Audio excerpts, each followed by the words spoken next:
ఇది నా ఇల్లేగా, నేను మా ఇంట్లోనే ఉన్నాను, హైదరాబాద్లో ఉన్నాను.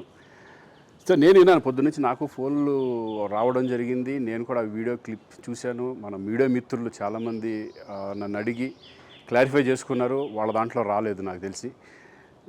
చాలా ఇట్లా శ్రీకాంత్ ఇలా బెంగళూరులో రేవ్ పార్టీకి వెళ్ళాడు, హేమ వెళ్ళింది, ఈ టైప్లో ఏవో వచ్చినాయి. నిజంగా నాకు నవ్వు వచ్చింది. ఇంట్లో వాళ్ళందరూ నవ్వుకున్నాం. ఇదేంటిది, మొన్న ఏమో విడాకులు ఇచ్చి పిచ్చేశారు నా భార్యతో, ఈరోజేమో రేవ్ పార్టీలకి వెళ్ళాడు అని వచ్చేసినాయి. కానీ ఒకటి వాళ్ళు కొంచెం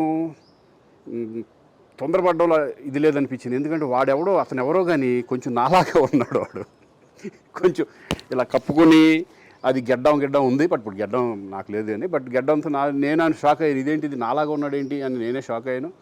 సో దయచేసి ఎవరు నమ్మొద్దు. ఎందుకంటే రేవ్ పార్టీలకి వెళ్ళే కల్చర్ నాది కాదు, పబ్ కల్చర్ మనిషిని కాదు నేను. ఒక్కోసారి బర్త్డే పార్టీలకి వెళ్తాము, ఒకవేళ తెలియకుండా ఏదైనా వెళ్ళినా ఒక హాఫ్ అన్ అవర్ నుండి వచ్చేస్తాం తప్పితే అటువంటి ఏమీ లేదు. రేవ్ పార్టీ ఎలా ఉంటుందో కూడా నాకు తెలియదు. సో దయచేసి ఎవ్వరూ ఈ విషయాన్ని నమ్మొద్దు. హ్యాపీగా నేను హైదరాబాద్లో ఉన్నాను, మా ఇంట్లోనే, ఇప్పుడు మా ఇంట్లో నుంచే నేను ఇది చేస్తున్నాను.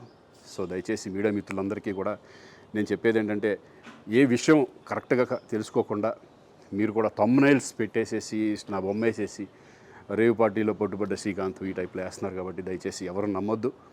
అది అతను అలాగా ఉన్నాడు అనే ఒక విషయంలో మీరు పొరపాటు పడి ఉంటారని నేను అనుకుంటున్నాను. దయచేసి అది నేను కాదు. Thank you. ఇటువంటి అన్నీ కూడా నిజంగా కొంతమంది వాళ్ళందరికీ నిజంగా థ్యాంక్స్ చెప్పుకుంటున్నాను నేను.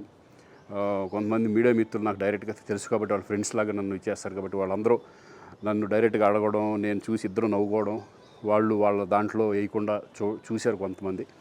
వాళ్ళందరూ కూడా నేను థ్యాంక్స్ చెప్పుకుంటున్నాను. దయచేసి ఇవన్నీ నమ్మొద్దు. For more videos like this, subscribe Big TV channel.